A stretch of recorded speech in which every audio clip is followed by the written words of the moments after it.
Bueno, buenas tardes. Tengan un bendecido fin de día y vamos a estudiar esta tarde la parte 4 del mensaje de Elías y lo titulamos Arreglando nuestras lámparas. Y las preguntas que vamos a contestar es ¿cuál es la identidad y el nombre del Mesías hoy?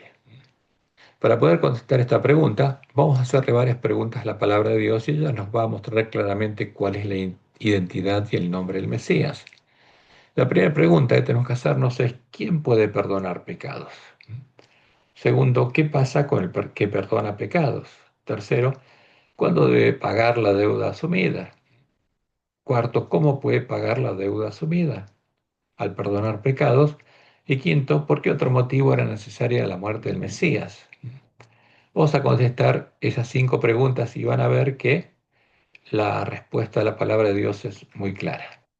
Y empezamos por la primera pregunta. ¿Quién puede perdonar pecados?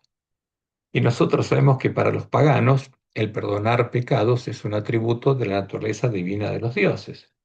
Por eso los sacerdotes paganos perdonan pecados en nombre de los dioses, de los que son, eran y son pontífices y sumos pontífices.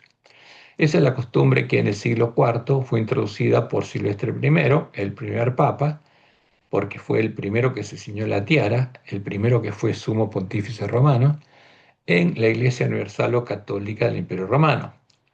Entonces, cuando la mujer Jezabel se disfrazó de iglesia y fue quitado el continuo en medio de la nueva iglesia, fue quitada la obra de Jehová y de su siervo el renuevo en el templo del nuevo pacto.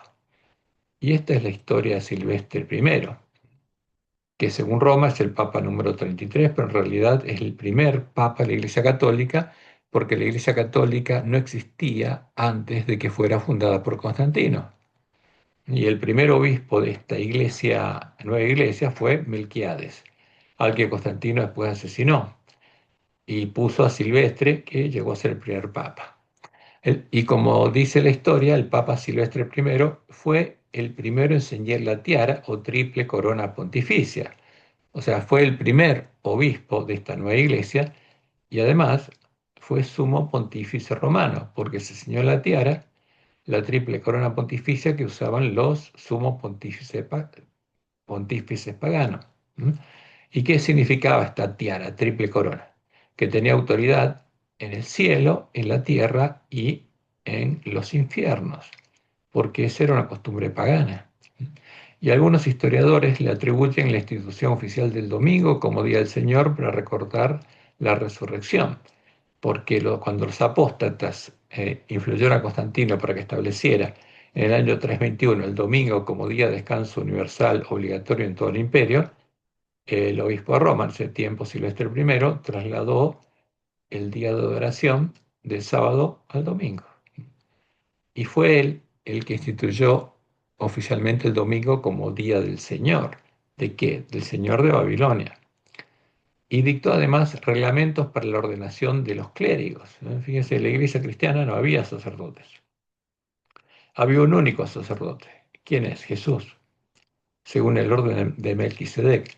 Pero en la nueva iglesia, a los sacerdotes paganos se los incluyó y fueron ordenados clérigos y estableció reglamentos además para la administración de los santos sacramentos, ¿no? Los sacramentos paganos que disfrazó de cristianos y organizó la ayuda que debía darse a los sacerdotes y a los fieles necesitados, ¿no? Entonces, ¿quién fue el que introdujo justamente eh, el perdón de los pecados por los sacerdotes romanos? Silvestre I. Silvestre I estableció la ordenación de los clérigos, los sacerdotes romanos, como parte de la Iglesia Universal o Católica del Imperio, y les dio por misión la administración de los sacramentos paganos, disfrazados de cristianos, entre los que se encuentra la confesión y el perdón de los pecados por un sacerdote pagano, en nombre de los dioses paganos de los que es pontífice o sumo pontífice. Entonces, ¿cómo justifica Roma esto? Indicando en su catecismo que el Dios Hijo de la Trinidad, Jesús, al que llama Jesús, al ser 100% Dios, tenía todos los atributos de la naturaleza divina de los dioses. y por eso podía perdonar pecados y delegó esa autoridad en el Papa y los sacerdotes romanos. Es decir, Jesús fue el que quitó el continuo, ¿no? Y eso ocurrió en el siglo IV. Y para poder enseñarlo con la Biblia, San Jerónimo, el creador de la Biblia católica, incluyó esas palabras en la Biblia católica. Y vamos a leer algunos artículos del Catecismo Romano.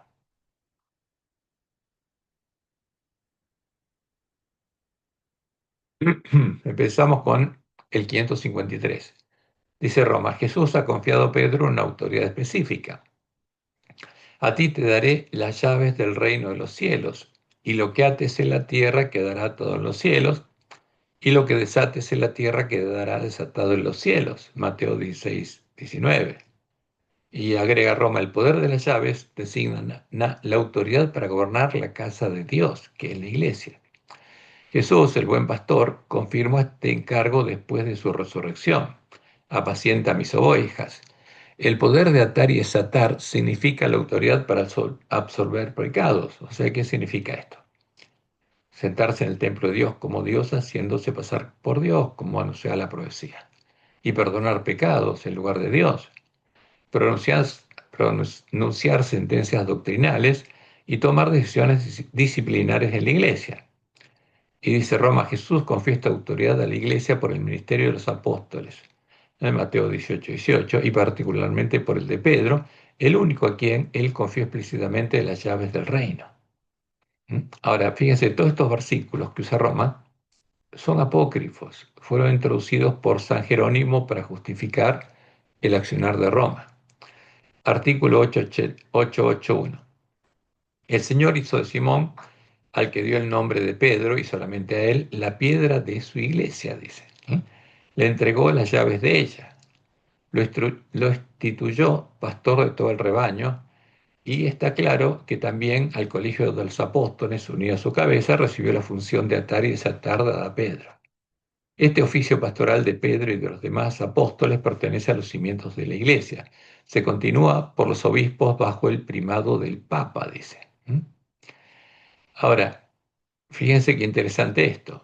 ¿Quién le dio la llave de su reino al Papa? Satanás. ¿Cuándo? En el siglo IV.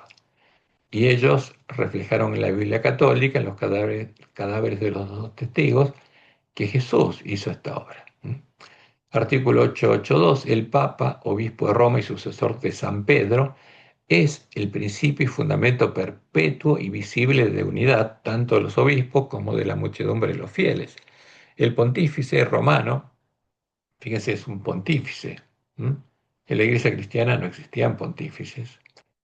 En efecto, tiene en la iglesia, en virtud de su función de vicario de Cristo, ¿m?, y pastor de toda la iglesia, la potestad plena y suprema y universal, que puede ejercer siempre con entera libertad. Y el artículo 1444, al hacer partícipes a los apóstoles de su propio poder de perdonar pecados, fíjense, Jesús, al ser Dios, tenía poder para perdonar pecados, concepto pagano, pero Jesús era hombre y nunca perdonó pecados. En las Biblias nuestras aparece que Jesús perdona pecados, pero si Jesús se hubiera puesto a perdonar pecados, hubiera sido él el que se hubiera sentado en el templo de Dios como Dios haciéndose pasar por Dios. Él hubiera sido el hombre de pecado. Pero Roma dice esto, al hacer partícipes a los apóstoles de su propio poder de perdonar los pecados, el Señor les da también la autoridad de reconciliar a los pecadores con la iglesia. Esta dimensión eclesial de su tarea se expresa particularmente en las palabras solemnes de Cristo a Simón Pedro: a ti te daré las llaves del reino de los cielos, y lo que ates en la tierra quedará atado en los cielos, y lo que desates en la tierra quedará desatado en los cielos. Mateo 16, 16, 19. Está claro que también el colegio de los apóstoles se unió a la cabeza, recibió la función de atar y desatar dada a Pedro. Y el 1445 dice, las palabras atar y desatar significan: aquel a quien excluyáis de vuestra comunión será excluido de la comunión con Dios. Aquel a quien recibáis de nuevo en vuestra comunión, Dios lo acogerá también en la suya. Y agregan, la reconciliación con la iglesia, o sea, con la mujer Jezabel, es inseparable de la reconciliación con Dios. Ahora, ¿es verdad esto o no? Y podemos decir que en parte es verdad. ¿Por qué? Para que reconciliarse con Satanás, el dios de Roma, hay que reconciliarse con Roma. ¿M? Jesús en el Apocalipsis es muy claro cuando habla al ángel de la Filadelfia. Dice que él no le dio la llave de su reino a nadie. Y no son las llaves, es una sola, la llave de David. ¿M? Ahora, analicemos la palabra San Jerónimo. ¿Por qué? Porque nuestra misión es arreglar nuestras lámparas. Y vamos primero a Juan 20, 21 al 23, que es un agregado, un insert que hizo San Jerónimo en Juan 20. ¿M? Y estas son palabras claramente de San Jerónimo. Entonces Jesús les dijo otra vez, paz a vosotros. Como me envió el Padre, así también yo os envío. Y habiendo dicho esto, sopló y les dijo, recibid el Espíritu Santo. ¿Mm? Ahora, ¿qué pasa acá? San Jerónimo se olvidó que recién lo recibirían en Pentecostés. ¿Mm? ¿Por qué? Porque Jesús tenía que estar 40 días con ellos explicándoles cuál era el Evangelio del Reino de Dios, tenía que sembrar la semilla del reino del corazón de ellos, y una vez que comprendieran el Evangelio, recién podrían pedir y recibir el Espíritu Santo de la promesa. Pues esto es un verso. Y sigue aquí, a quienes remitiereis los pecados, les son remitidos, y a quienes se los retuviereis, les son retenidos.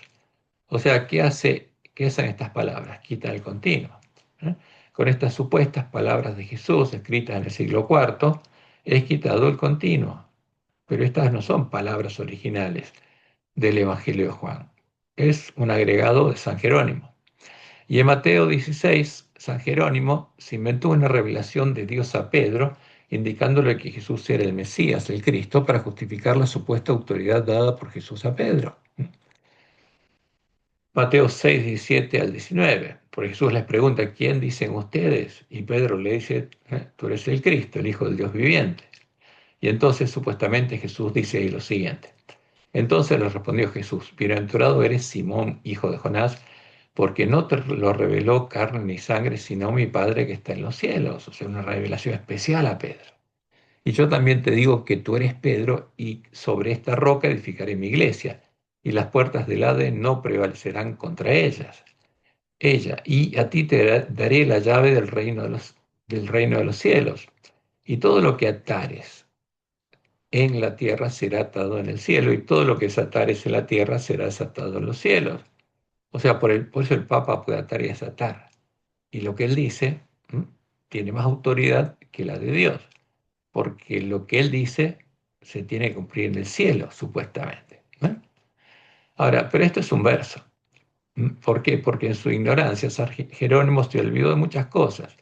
Y se olvidó, en primer lugar, que el que le dijo a Pedro que Jesús era el Mesías fue su hermano Andrés. Se olvidó que se lo reveló carne y sangre, no Dios. Como leemos en Juan 1, 40 al 41. Porque Andrés, hermano de Simón Pedro, era uno de los dos que habían oído a Juan. ¿Y Juan qué dijo? Que Jesús era el Cristo, el Mesías. Y habían seguido a Jesús. Este halló primero a su hermano Simón y le dijo, hemos hallado al Mesías, que traducido es el Cristo. ¿Quién se lo dijo a Simón? ¿Dios? No, su hermano. Se lo dijo carne y sangre, porque lo había escuchado de Juan. Y en Mateo 18, para justificar la persecución de los verdaderos cristianos, San Jerónimo incluyó el camino que sigue Roma y las palabras que usa Roma para indicar que Jesús le dio la misión y la autoridad de extirpar la herejía de la iglesia. Y vamos a leer los versículos 16 al 20, y dice lo siguiente, porque este es el agregado. Mas si no te oyera, toma un contigo a uno o dos, para que en boca de dos o tres testigos conste toda palabra. Si no los oyere a ellos, dilo a la iglesia. ¿Mm? Interesante, dilo a la iglesia. Jesús nunca utilizó la palabra iglesia. Y si no oyere a la iglesia, tenle por gentil y publicano. De cierto os digo que todo lo que atéis en la tierra será atado en el cielo, y todo lo que desatéis en la tierra será desatado en el cielo. Otra vez os digo que si dos de vosotros se pusieren de acuerdo en la tierra acerca de cualquier cosa que pidieren, les será hecho por mi Padre que está en los cielos. Porque donde están dos o tres congregados en mi nombre, allí estoy yo en medio de ellos. ¿No? Entonces, ¿qué pasa esto? La última parte es para justificar los concilios de Roma. ¿Por qué? Porque si en el concilio se ponen de acuerdo, entonces les será hecho. ¿Por quién? Por Dios. Pero esto es un verso. Jesús no está, nunca estuvo en medio de los concilios de Roma, en los concilios de la mujer Isabel. El que está ahí es Satanás y son los demonios. Y nuevamente, en su ignorancia, San Jerónimo se olvidó que durante su ministerio Jesús nunca usó la palabra iglesia, que recién empezaría a ser utilizada en la segunda parte del siglo primero. Además, no se dio cuenta que siguiendo el camino de Roma, reflejado en Mateo 16, de 18, 16 al 20, no se perdona ni una vez a un hermano. En cambio, Jesús le indicó a Pedro que debía perdonar 70 veces 7 a sus hermanos, como lo leemos del versículo 21 y 22. Entonces se le acercó Pedro y le dijo, Señor, ¿cuántas veces perdonaré a mi hermano que peque contra mí? ¿Hasta 7? Jesús le dijo, no te digo hasta 7, sino aún hasta 70 veces 7. Pero, ¿qué hace justamente el camino que estableció Roma y San Jerónimo puso en las palabras de Jesús? No hay perdón, hay castigo. Ahora, además, San Jerónimo se olvidó que Jesús anunció que los que siguieran el camino de Roma para perseguir, expulsar y matar a los herejes lo harían porque no lo conocerían a él ni a su verdadero Padre. No estarían siguiendo sus instrucciones, como leemos en Juan 16, 1 al 4. Estas cosas os he hablado para que no tengáis tropiezo. Os expulsarán de las sinagogas y aún viene la hora cuando cualquiera que os mate pensará que rinde servicio a Dios y harán esto porque no conocen al Padre ni a mí. Ahora, el que expulsa de la iglesia y los que matan y asesinaron en defensa de la Trinidad, ¿conocían al verdadero Padre? No. ¿Conocía al verdadero Jesús? No. ¿A quién adoraban? A Satanás y a los demonios. Estaban adorando a la abominación desoladora. ¿Quién le dio su trono, su poder y su autoridad al Papa? ¿Quién le dio las llaves de su reino? Y claramente Satanás, al que el Papa y la mujer Jezabel llaman Jesús y Cristo, como leemos en Apocalipsis 13:2. Y la bestia que vi era semejante a un leopardo, y sus pies como de oso, y su boca como boca de león. ¿Y quién le dio? El dragón. Le dio su poder y su trono y grande autoridad. ¿Y cómo llaman a Satanás? Dios, Jesús y Cristo. Ese es el tema. Como Dios le mostró en el Juárez, cuando Silvestre I puso el trono del sumo pontífice romano, el sumo pontífice de Jezabel, en la iglesia de Letrán, el que se sentó con él en su trono fue Satanás, porque ese es el trono de Satanás. Y leemos en el conflicto de los siglos. La conversión nominal de Constantino a principios del siglo IV causó gran regocijo, y el mundo, disfrazado con capa de rectitud, se introdujo en la iglesia. ¿En qué iglesia? En la iglesia católica, no en la verdadera iglesia. La iglesia del desierto siguió siendo pura.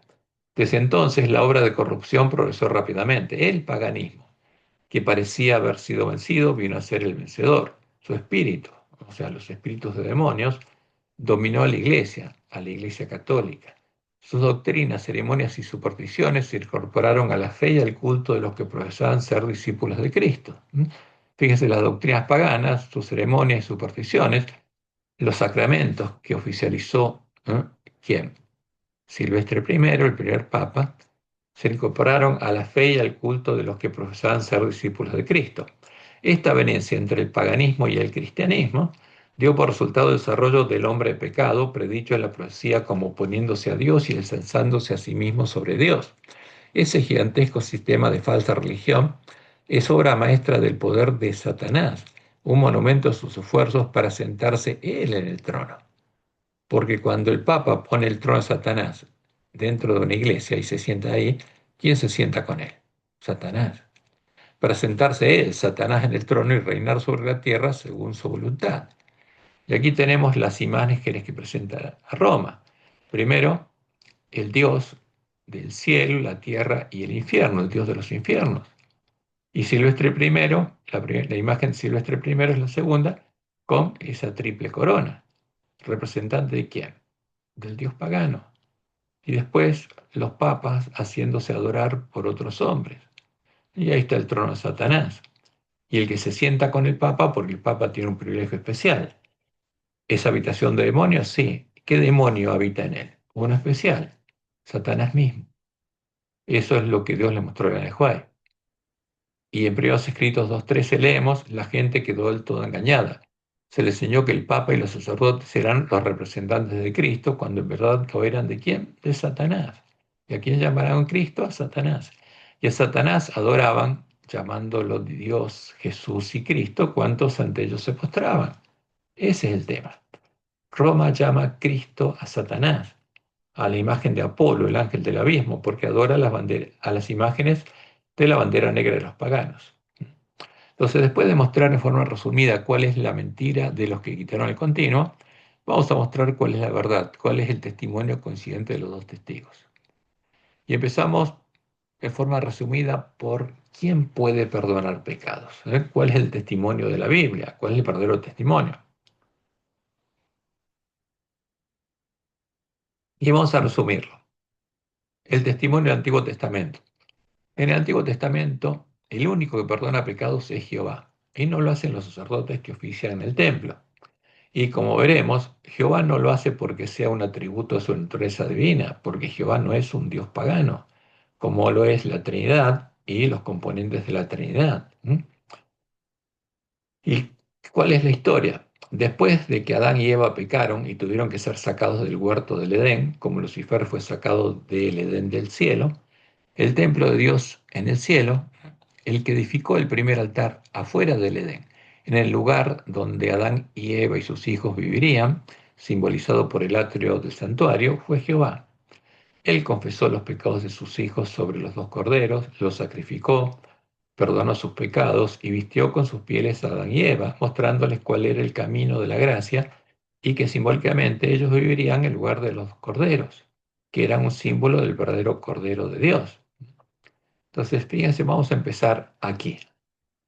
El tabernáculo es un símbolo de la casa de Dios, donde vivían Adán y Eva, el Edén, como el Edén del cielo, donde estaba el trono de Dios, donde estaba el árbol de la vida y donde estaba el río del agua de la vida.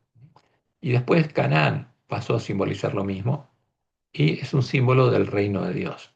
Ahora ellos fueron sacados del Edén y afuera del Edén Dios edificó el primer altar, que ¿dónde está? Fuera del Edén, fuera de Canaán, fuera del reino de Dios. ¿Dónde? En el atrio, que simbólicamente se llama Babilonia, Sodoma y Egipto, donde murió Jesús. Donde están los esclavos del pecado. Y este es el lugar donde Dios, actuando como padre y sacerdote de familia, edificó el primer altar, sacrificó los primeros corderos, confesó los pecados de sus hijos, cargó sus pecados, porque el que perdona carga sus pecados, vamos a verlos, y los vistió con sus pieles. ¿Y dónde quedaron ellos? En el lugar simbolizado por el atrio, que es símbolo de la ciudad del dragón, la gran ciudad que se llamaba Babilonia, Sodoma y Egipto. Y el altar era una promesa, y la fuente aún no estaba disponible, y la puerta estaba cerrada, ellos no podían entrar de nuevo al Edén. Pero esa puerta se abriría cuando fuéramos redimidos. Y fue Jehová el que justificó a todos los patriarcas que por la fe siguieron el camino de la gracia. Y fue Jehová el que justificó a todos los israelitas que también por la fe siguieron el camino de la gracia, estableció la ley de Moisés, mostrándoles que al justificarlos sus pecados eran depositados en su santuario, razón por la cual el verdadero santuario, donde verdaderamente se acumula la deuda de los pecados perdonados, debería ser purificado en el día de la expiación antitípico, como leemos en Habacuc 2:4. He aquí aquel cuya alma no es recta se enorgullece más, el justo por su fe vivirá. Porque Dios lo justifica por la fe y por gracia, como se dio cuenta Lutero, y estableció sus principios que fueron abandonados por la Iglesia de Reforma y por supuesto por la Iglesia Adventista. Primero, ¿cuál es el primero? Solo gracia. Somos perdonados y salvos por gracia de Dios. ¿Qué nos pide Dios? Solamente la fe, sola gracia, sola fe. ¿Y de dónde viene la verdadera fe? Por conocer la palabra de Dios, como dice Pablo. La fe viene por el oír y el oír por la palabra de Dios, sola escritura. ¿Mm? Y después, solo Cristo, solo hay un camino, solo hay una puerta, el verdadero Jesús. Y finalmente, solo a Dios la gloria, porque ese es el plan de salvación de Dios. Ahora, vamos al testimonio del Nuevo Testamento. En el Nuevo Testamento hay un testimonio coincidente que nos muestra que el único que perdona pecados es Jehová y que Jesús es el que intercede por nosotros, como nuestros sacerdotes según el orden de Melquisedec, y sabemos que los sacerdotes de Jehová nunca perdonan pecados. Como leemos el Salmo 110:4, la promesa de Dios al Mesías, juró Jehová y no se arrepentirá, tú eres sacerdote para siempre, según el orden de Melquisedec. Y esto está repetido en Hebreos 7:17, donde el autor dice lo siguiente, pues sea testimonio de él. Tú eres sacerdote para siempre según el orden de Melquisedec. ¿No? Y Pablo dice lo siguiente en Romanos 8:31 al 34. ¿Qué pues diremos a esto? Si Dios es por nosotros, ¿quién contra nosotros? ¿Mm? Fíjense que según Roma y según todos los paganos y los primeros adventistas tenían esos conceptos cerrados, Dios estaba en contra de nosotros, ¿no? Porque tenía el concepto de juicio del Dios de Roma, el Dios que castiga, y que Jesús se pone en el medio para pagar. Pero es un verso eso. Pablo es claro, ¿qué pues diremos? Si Dios es por nosotros, ¿quién está a nuestro favor? Jehová. ¿Quién contra nosotros? El que no escatimó a su propio Hijo, sino que lo entregó por todos nosotros, ¿cómo no nos dará también con él todas las cosas? ¿Quién acusará a los escogidos de Dios? Dios es el que justifica. ¿Quién perdona? Jehová. Nadie más. ¿Quién es el que condenará? Cristo es el que murió, más aún el que también resucitó, el que además está a la diestra de Dios, el que también intercede por nosotros como sacerdotes. ¿Para qué? Para que Jehová nos perdone. ¿Mm? Y en 1 Timoteo 2:5 Pablo lo repite, porque hay un solo Dios y un solo mediador entre Dios y los hombres, Jesucristo hombre. Entonces, ¿Jesús qué es? Nuestro hermano en la carne, un hombre. Pero vamos a ver después cuál es su identidad. Y hay un solo Dios, Jehová. ¿Y quién perdona pecados? Solamente Jehová. Como dice Juan en 1 Juan 1:9, si confesamos nuestros pecados, Él es fiel y justo para perdonar nuestros pecados y limpiarnos de toda maldad. Y como Dios lo había prometido y le mostró a Elena de White, el templo del nuevo pacto en el que se realizaba el continuo eran los miembros de la iglesia primitiva, piedras vivas, del mismo modo en el que lo serán los sellados del pueblo adventista. En Juan 14:23 leemos, respondió Jesús y le dijo, el que me ama, mi palabra guardará y mi Padre la amará y vendremos, ¿quién? Mi Padre y yo, a él y haremos morada con él. ¿Quién vendría a morar? Vendría Dios. Y a su lado, porque Él pondría su trono en este templo, y a su lado estaría Jesús. Entonces, ¿por qué? El que entra a la casa de Dios por la puerta abierta recibe el Espíritu Santo de la promesa. ¿Cuál es el Espíritu Santo de la promesa? La presencia de Dios y de Jesús en él, porque Dios pondría su trono en él. Y como Dios le mostró a la Juárez, los elementos del lugar santo son un símbolo de las personas que entran al templo de Dios y en las que Dios pone su trono, como leemos en Primeros Escritos, página 251. En el primer departamento vi el candelabro de 7 lámparas, la mesa de los panes de la proposición, el altar del incienso y el incensario. Todos los enseres de este departamento parecían de oro purísimo y reflejaban la imagen de quien allí entraba, que son un símbolo de los que entran al templo y el reino de Dios. ¿No? Y los estudiamos cuando estudiamos el Evangelio del Reino de Dios. Y si alguno quiere llegar a estudiar nuevamente este tema, le podemos alcanzar justamente los videos y los PDFs en los que analizamos justamente las promesas del Evangelio del Reino de Dios. ¿No? Y como dice el autor de Hebreos, y Moisés, a la verdad, fue fiel en toda la casa de Dios, como siervo, para testimonio de lo que se iba a decir, pero Cristo como hijo sobre su casa, la cual casa somos nosotros, si retenemos firme hasta el fin la confianza y al gloriarnos en la esperanza. ¿Por qué? Porque el templo del nuevo pacto estaba edificado con piedras vivas. Y ahí adentro, en cada piedra viva, estaba la presencia de Jehová y su cierre el renuevo. Y el continuo se realizaba ahí, en este templo, ¿no? Como dice el autor de Hebreos, la cual casa somos nosotros. Y por eso Jesús al ángel de Filadelfia y ahora a nosotros nos dice, al que venciere, yo lo haré columna en el templo de mi Dios, porque va a ser hecho parte del templo de Dios y nunca más saldrá de allí. y escribiré sobre él el nombre de mi Dios y el nombre de la ciudad de mi Dios, la Nueva Jerusalén, la iglesia triunfante, la cual desciende del cielo de mi Dios y mi nombre nuevo. Y como leemos en Apocalipsis 14:1, y esta es una profecía que se va a cumplir, sí o sí. Después miré y aquí el cordero estaba en pie sobre el monte de Sión, que es un símbolo del reino de Dios, un monte es un reino, y con él 144.000 que tenían el nombre de él y el de su padre escrito en la frente, ¿no? ¿Por qué? Porque ya tenían la ley de Dios escrita en la mente y el corazón. Esa es la promesa de Dios.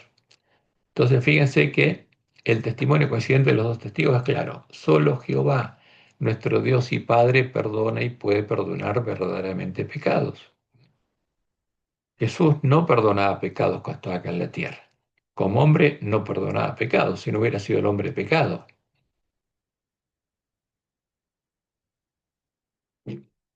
La segunda pregunta, ¿qué pasa con el que perdona pecados? Y vamos al testimonio del Antiguo Testamento. A diferencia de lo que ocurre con los dioses paganos, que presuntamente perdonan pecados, graciosamente, para Jehová tiene un costo el perdonar pecados. Al perdonar pecados, Jehová se hace responsable de pagar la deuda de los pecados, carga sobre sí mismo la deuda de los pecados perdonados a sus hijos. Como leemos en Isaías, primero 1:18, Jehová le dice a su pueblo, venid luego, dice Jehová, y estemos a cuenta. Si vuestros pecados fueren como la grana, como la nieve serán emblanquecidos. Si fueron rojos como el carmesí, vendrán a ser como blanca lana.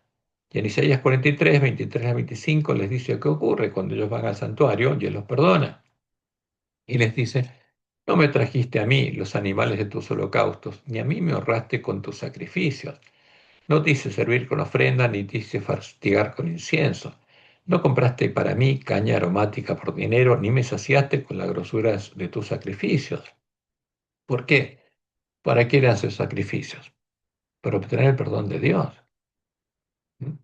Pero ¿qué pasaba cuando Dios los perdonaba con esas ofrendas simbólicas?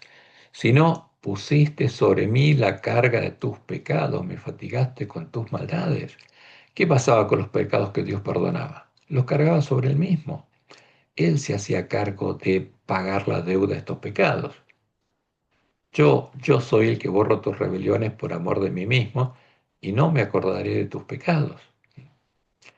Por esa causa, Jehová, el que nos justifica, es el que debería ser juzgado en nuestro lugar y pagar nuestras deudas en el día de la expiación, cuando el santuario debería ser purificado de todos los pecados perdonados por Dios a sus hijos. ¿Mm? Y esta es la realidad, y esta es la diferencia entre el Dios verdadero y los dioses paganos, el Dios de Roma, ¿eh? El Dios Padre de la Trinidad, como leemos en Isaías 5:16, pero Jehová de los ejércitos será exaltado en juicio y el Dios Santo será santificado con justicia. Tendría que haber una justicia con la que Dios pudiera ser santificado. ¿No? Cuando el santuario será purificado, el que es santificado es Dios, porque el que tiene la deuda de todos los pecados perdonados es Dios. ¿No? Ahora, ¿cuál sería la justicia con la que Dios sería santificado? Como lo anunciaba en la ceremonia del santuario, sería con la sangre del macho cabrío sobre el cual caía la suerte por Jehová. El macho cabrío que representaba simbólicamente a Jehová, como leemos en Levíticos 16, 8 al 16. Y hallará suerte Sarón sobre los dos machos cabríos, una suerte por Jehová, símbolo del verdadero Mesías, y otra suerte por Azazel, símbolo de Satanás, el anticristo.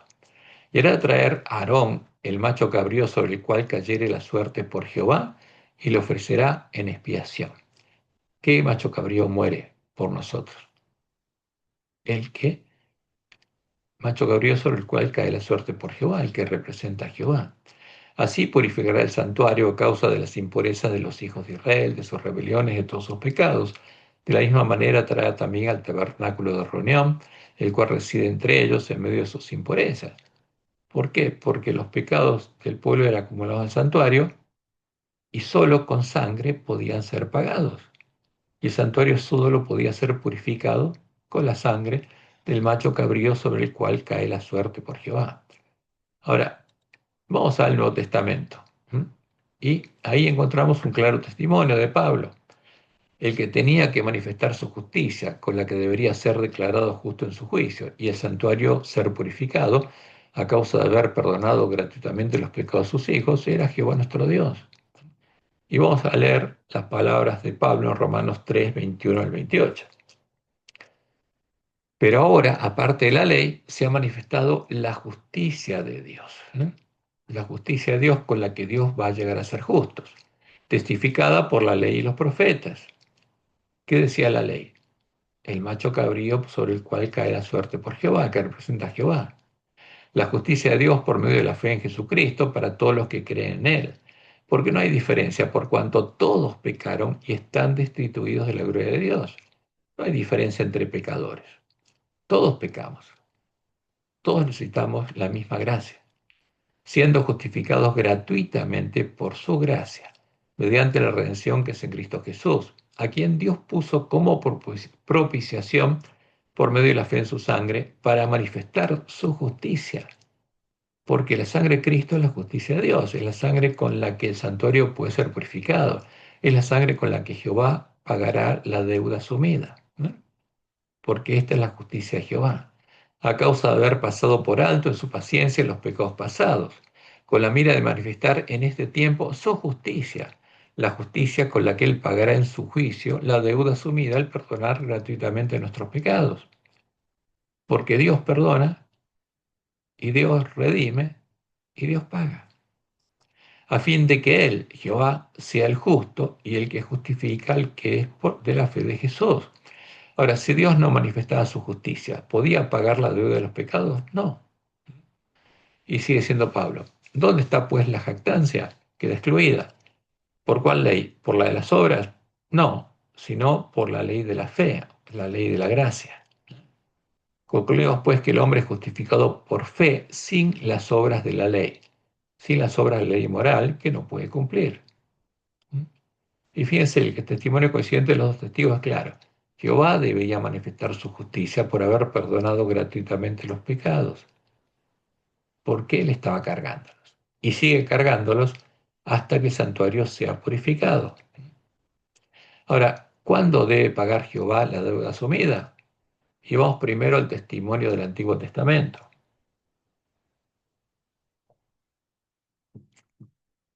Durante el continuo, Jehová perdonaba gratuitamente los pecados de su pueblo, que eran trasladados al santuario, y en el día de la expiación, los que habían seguido el camino de la gracia y habían confesado todos sus pecados conscientes, eran limpiados sus pecados de ignorancia, con la sangre del macho cabrío sobre el cual caía la suerte por Jehová, ¿no? Sobre los que porque eran confesados sobre este macho cabrío, y eran trasladados con su sangre al propiciatorio, como leemos en Levítico 16:15. Después degollará el macho cabrío en expiación por el pecado del pueblo, y llevará la sangre detrás del velo adentro, y hará de la sangre como hizo con la sangre del becerro, y la esparcirá sobre el propiciatorio y delante del propiciatorio, llevando los pecados de ignorancia para que ese pueblo sea perdonado, y ensuciando más el santuario. Entonces, el santuario quedaba totalmente contaminado con los pecados perdonados por Dios a su pueblo, porque ese pueblo era limpiado de los pecados de ese año, ¿no? Pero era simbólico, pues se repetía todos los años, pero en el caso nuestro es una vez en toda la vida. Y necesitaba ser purificado el santuario. Por eso sabemos que el verdadero santuario, no el simbólico, tiene que ser purificado al final del tiempo de gracia, cuando llegue el fin y todos los pecados conscientes, fíjense, de la gran multitud que va a ser salva, hayan sido perdonados y trasladados al santuario, y Jesús haya confesado el nombre de todos los vencedores, cuyos pecados de ignorancia serán perdonados, para que queden sin mancha delante del trono de Dios y el santuario quede completamente contaminado con todos los pecados perdonados por Jehová a su pueblo, desde Adán hasta el último redimido. Y solo entonces el santuario será purificado, porque es lo último que se hace en el día de la expiación. Y leemos en Levítico 16, del 8 al 16. Y echará suerte Aarón sobre los dos machos cabríos, una suerte por Jehová, símbolo del verdadero Mesías, que es Jehová, vamos a ver, y otra suerte por Azazel, símbolo de Satanás, el anticristo. Y hará traer a Aarón el macho cabrío sobre el cual cayere la suerte por Jehová, y lo ofrecerá en expiación. Y después con esa sangre purificará el santuario. Así purificará el santuario a causa de las impurezas de los hijos de Israel, de sus rebeliones y de todos sus pecados. De la misma manera hará también al tabernáculo de reunión, el cual reside entre ellos en medio de sus impurezas. ¿Mm? Y al final de este juicio, el Mesías y los santos del Altísimo van a recibir el reino, como Dios le mostró a Daniel, Daniel 7. Miraba yo en la visión de la noche, y aquí con las nubes del cielo venía uno como un hijo de hombre, que vino hasta el anciano de días y le hicieron acercarse delante de él. Y le fue dado dominio, gloria y reino para que todos los pueblos, naciones y lenguas le sirvieran. Su dominio es dominio eterno que nunca pasará, y su reino uno que no será destruido.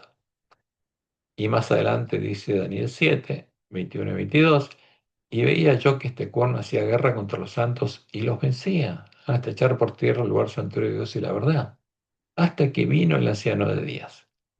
Y se dio el juicio a los santos del Altísimo, porque los únicos nombres que pasan por las bodas son los de los vencedores a los que Jesús confiesa. Y se dio el juicio a los santos del Altísimo y llegó el tiempo y los santos recibieron el reino. ¿Mm? Y esto es importante tenerlo en cuenta porque es muy claro. Jesús recibe dominio, gloria y reino ¿cuándo? Al final del juicio investigador, no antes. ¿Mm? En este tiempo, el que está reinando es Dios, es Jehová, y Jesús está a la diestra de Jehová, intercediendo por nosotros. Ahora, al final del conflicto, el que recibe el reino va a ser ¿quién? Jesús y los santos del Altísimo, todos los vencedores. Pero mientras tanto, el que está reinando, hasta que ponga a los enemigos de Jesús por estrado de sus pies, ¿quién es? Jehová, el reino de Dios. En cambio, Roma dice que Jesús está reinando, lo cual es una mentira. La profecía es clara. Al final del juicio investigador, Jesús y los vencedores van a recibir el reino. ¿Mm? Ahora vamos al testimonio del Nuevo Testamento. El testimonio del autor de la epístola a los Hebreos es claro. La paga de justamente de la deuda de nuestros pecados debe hacerse en el día antitípico de la expiación, en el juicio previo a la segunda venida de Jesús, ¿no? Como leemos en Hebreos 9, 6 y 7. Y así dispuestas estas cosas, en la primera parte del tabernáculo entran los sacerdotes continuamente, por eso se llama el continuo, para cumplir los oficios del culto. Pero en la segunda parte, solo el sumo sacerdote una vez al año, no sin sangre, la cual ofrece por sí mismo y por los pecados de ignorancia del pueblo. ¿Cuándo hace esto? En el día de la expiación. ¿Y cuál es la sangre que lleva? La del macho cabrío sobre la cual cae la suerte por Jehová, la del verdadero Mesías. Y en Hebreos 9, 27, 28 leemos, y de la manera que está establecido para los hombres que mueran una sola vez y después de esto el juicio. ¿Por qué?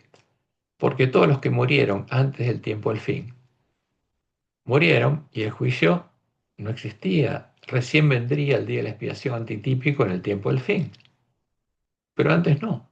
Morían y después de muertos, al final vendría el juicio del día de la expiación que se daría en el tiempo del fin.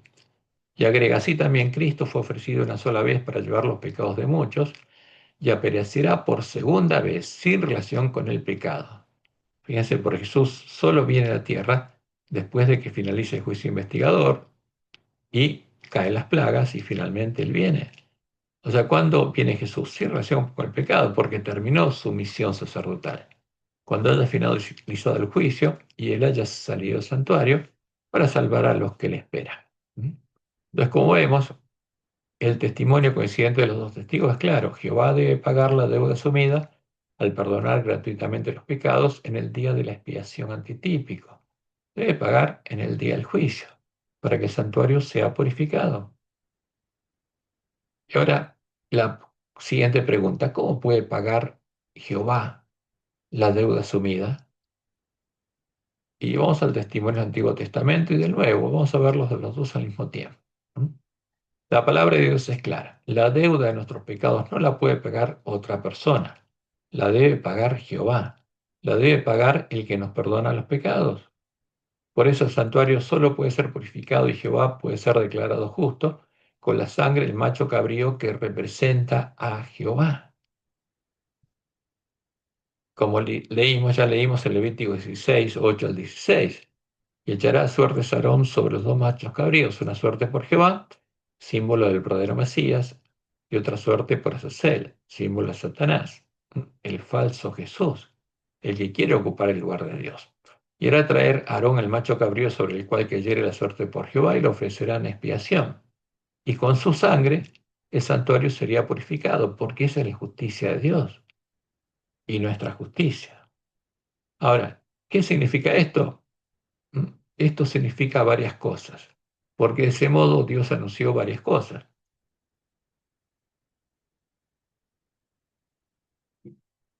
Primero, que Jehová sería nuestro redentor, que Jehová sería el Mesías, porque no había otro modo de justificarnos, redimirnos y llegar a ser justos.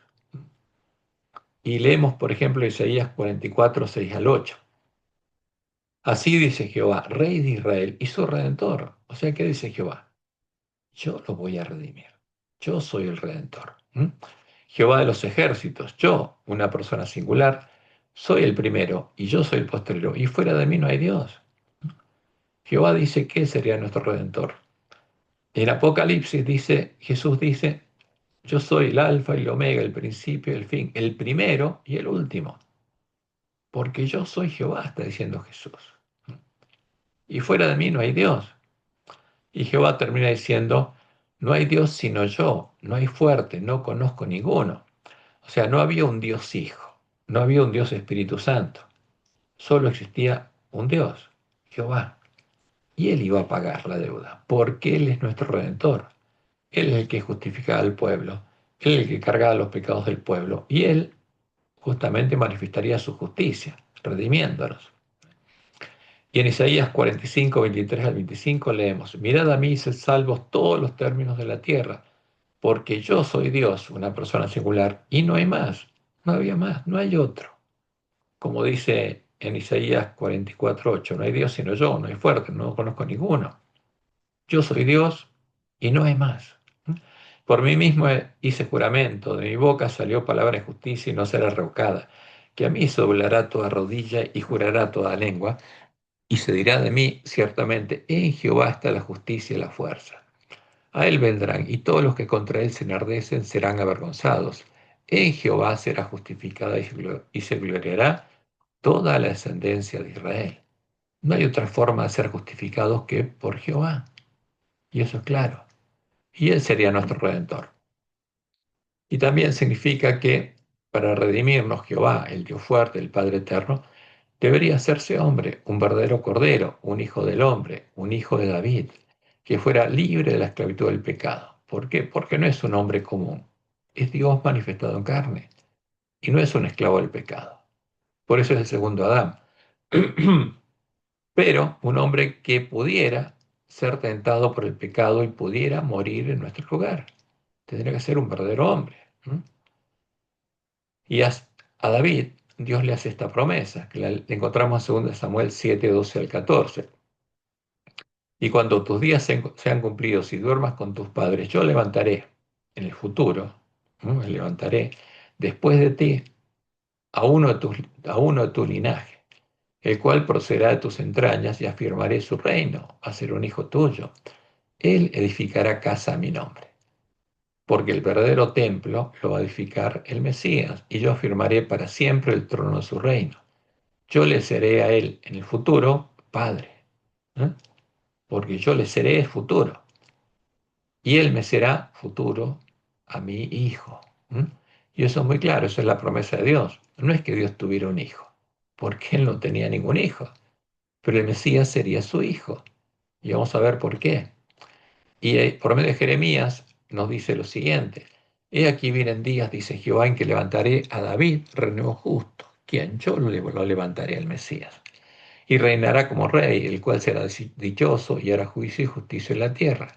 En sus días será salvo Judá, e Israel habitará confiado, y este será su nombre con el cual le llamarán. ¿Cómo? Jehová. ¿Por qué? Porque Jehová es el macho cabrío sobre el cual cae la suerte por Jehová, porque Jehová se haría hombre. Jehová justicia nuestra. Ese es el verdadero nombre del Mesías, es Jehová. Y en Isaías 9:6 leemos, porque un niño humano, nos es nacido, hijo nos es dado, y el principado sobre su hombro. Y se llamará, fíjense en el futuro, su nombre admirable, consejero, Dios fuerte, Padre eterno.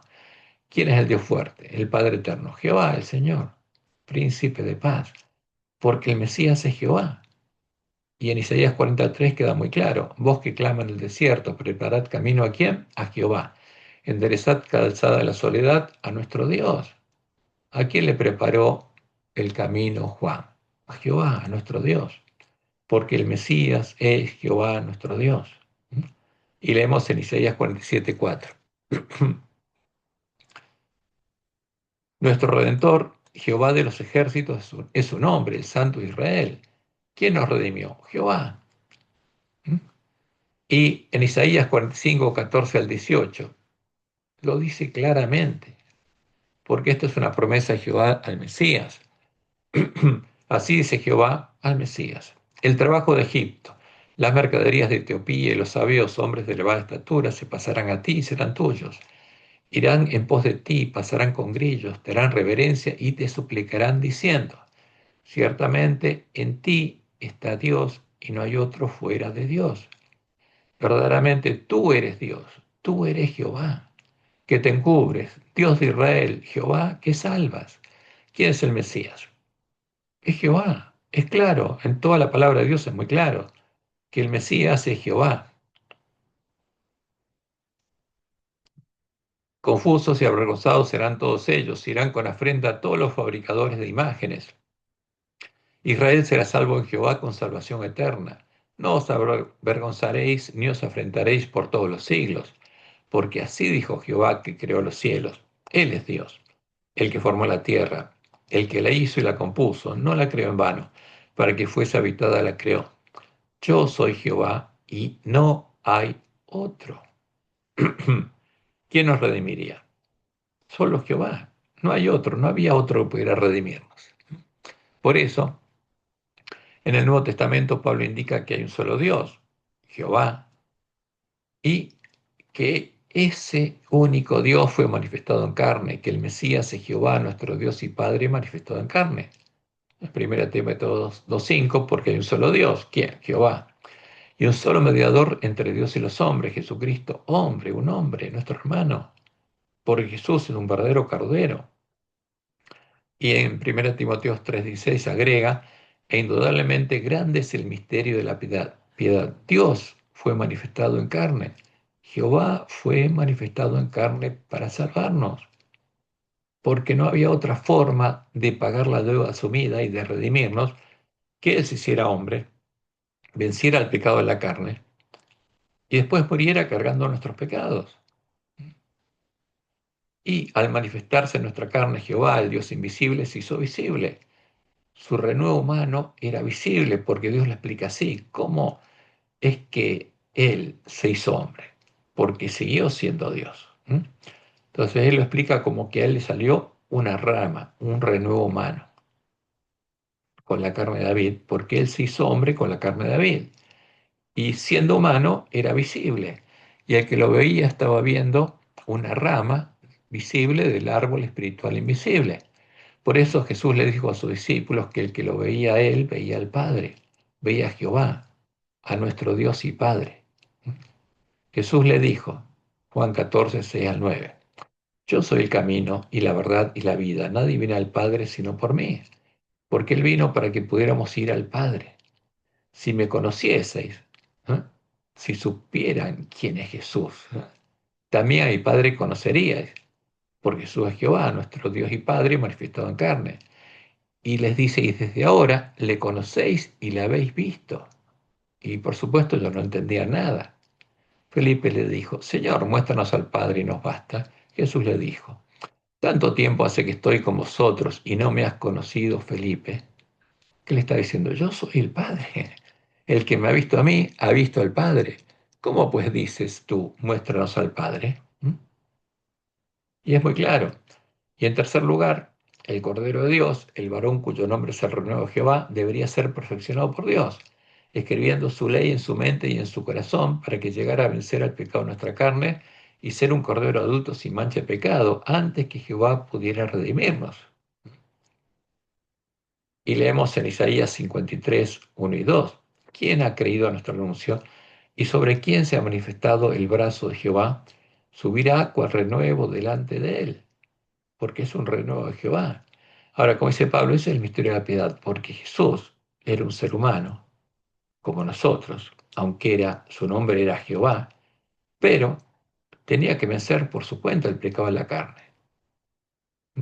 Subirá cual renuevo delante de él y como raíz de tierra seca. No hay parecer en él ni hermosura. Fíjense las imágenes que se nos presentan de Jesús. No tiene nada que ver con Jesús, son imágenes de Apolo, el ángel del abismo, porque en el verdadero Jesús era un hombre común, sin parecer. Fíjense, a propósito Dios lo dijo. No hay parecer en él ni hermosura, no era hermoso. Lo veremos, mas sin atractivo para que le deseemos. Lo único hermoso en Jesús era su carácter, no su figura. Y en Zacarías 3, 8 y 9 leemos: Escucha pues ahora, Josué, sumo sacerdote, tú y tus amigos que se sientan delante de ti, porque son varones simbólicos, los tomo como un símbolo en esta profecía.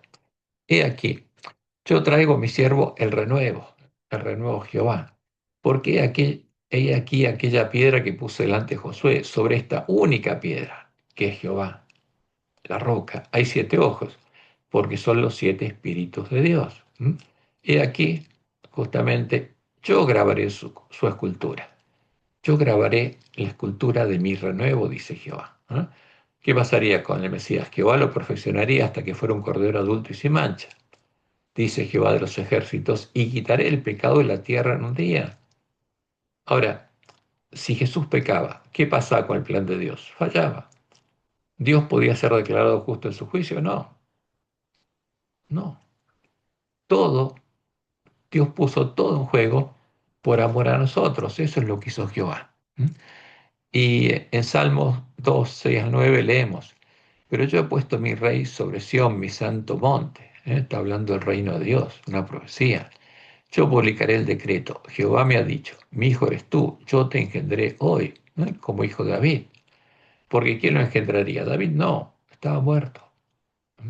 José lo engendró, no, lo engendró Jehová. Mi hijo eres tú, yo te he engendrado hoy. Pídeme y te daré por herencia las naciones, y como posesión tuya los confines de la tierra, le dice. Y esas son las palabras que usó Satanás para engañar al Mesías. ¿Qué le dijo? Todo esto te daré si postrado me adorares.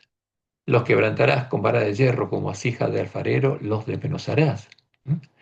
Y en el Salmo 89, 26 al 27, que es una profecía, dice: Él me clamará, el Mesías, mi Padre eres tú, mi Dios.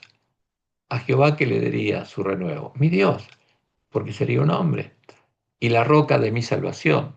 Yo también le pondré por primogénito, el primogénito entre muchos hermanos e hijos de Dios, porque no es el único el que Dios engendraría. Engendraría a todos sus hermanos, el más excelso de los reyes de la tierra. Y la profecía era clara. ¿Qué pasaría con el Mesías cuando Dios lo perfeccionara y tuviera la ley de Dios escrita en la mente y el corazón? El deseo de su corazón sería hacer la voluntad de Dios, lo que tendría escrito en el corazón. Me complazco en hacer tu voluntad, oh Dios mío, y tu ley está en medio de mi corazón. Y eso pasaría con todos los hermanos de Jesús, todos los hijos de Dios. Y esto es lo que el autor de Hebreos indica en el Nuevo Testamento que ocurrió con Jesús. Hebreos 5, 7 al 9, lo que Dios había anunciado. Y Cristo en los días de su carne, ofreciendo ruegos y súplicas con gran clamor y lágrimas al que le podía librar de la muerte, fue oído a causa de su temor reverente. Y aunque era hijo, por lo que padeció, aprendió la obediencia. Y habiendo sido perfeccionado, vino a ser autor de eterna salvación para todos los que le obedecen. Por Jesús fue perfeccionado. Y cuando llegó a ser una oveja adulta y sin mancha, pudo ser el Cordero de Dios que quita el pecado del mundo. Y en cuarto lugar, significa que cuando fuera un Cordero adulto y sin mancha y pusiera voluntariamente su vida para morir en nuestro lugar, cargando nuestros pecados, como el Cordero de Dios y llegara a ser la justicia de Dios y nuestra justicia y nos redimiera de la esclavitud del pecado, vería el linaje, vería a sus hermanos, ¿no? Como anunciadas las profecías, porque esto es parte del pacto de Jehová con su renuevo, con el Mesías. Isaías 53, 6 al 12. Todos nosotros nos descarriamos como ovejas, cada cual se apartó por su camino, mas Jehová cargó en él el pecado de todos nosotros. ¿Por qué? Jehová, actuando como nuestro sacerdote, como nuestro Padre, cargó en su cordero el pecado de todos nosotros.